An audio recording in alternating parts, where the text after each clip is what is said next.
यह dictation 5 second बाद start होगी, तब तक आप रेडी रहें। Ready start. वैश्वीकरण का आशय विश्व अर्थव्यवस्था में खुलापन, बढ़ती आत्मनिर्भरता तथा आर्थिक एकीकरण के विस्तार से लगाया जाता है। वैश्वीकरण के तहत विश्व बाजारों के मध्य पारस्परिक निर्भरता की स्थिति उत्पन्न होती है तथा देश की सीमाओं को पार करते हुए व्यवसायों का स्वरूप विश्वव्यापी हो जाता है।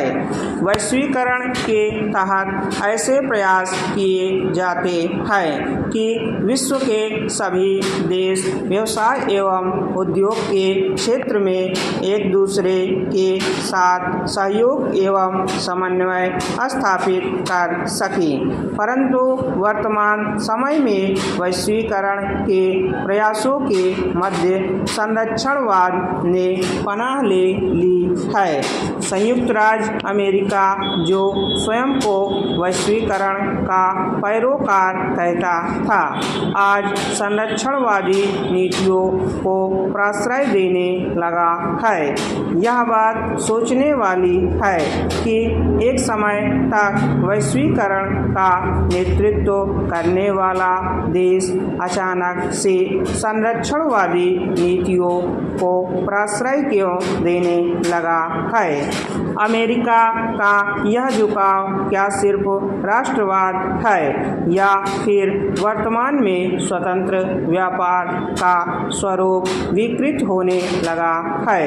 क्या स्वतंत्र व्यापार में आई कमियों को सिर्फ संरक्षणवाद से ही दूर किया जा सकता है?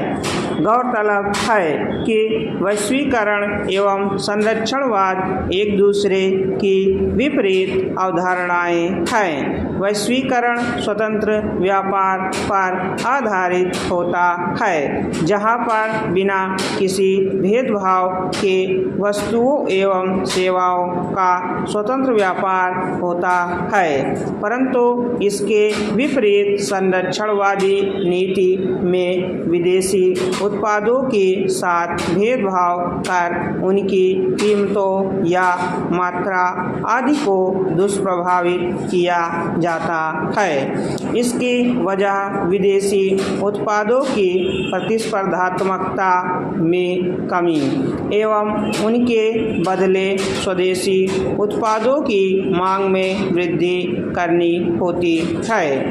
इस प्रकार सरकारें घरेलू उद्योगों को विदेशी प्रतिस्पर्धा से सुरक्षा प्रदान करती है।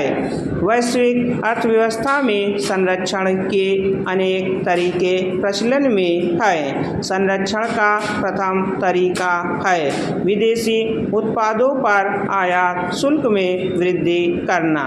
हम देखते हैं कि आयात शुल्क बढ़ जाने से विदेशी उत्पाद घरेलू उत्पादों की तुलना में कम प्रतिस्पर्धी हो जाते हैं तथा उनकी मांग कम हो जाती है।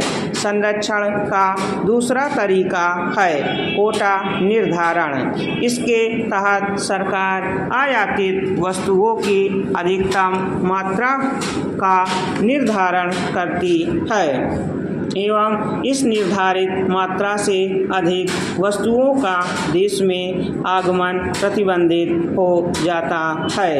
इस प्रकार घरेलू उद्योग उन वस्तुओं की प्रतिस्पर्धा से बच जाते हैं। संरक्षण का तीसरा तरीका घरेलू उत्पादों को सहायता देकर उनकी कीमतों में कमी लाना है। इससे इन उत्पादों की कीमत विदेशी उत्पादों की तुलना में कम हो जाती है एवं वे सस्ते हो जाते हैं और उनकी मांग में वृद्धि हो जाती है। इसके अतिरिक्त सरकारें इच्छानुसार भी अपनी मुद्रा के मूल्य को विदेशी मुद्रा की तुलना में कम कर देती है।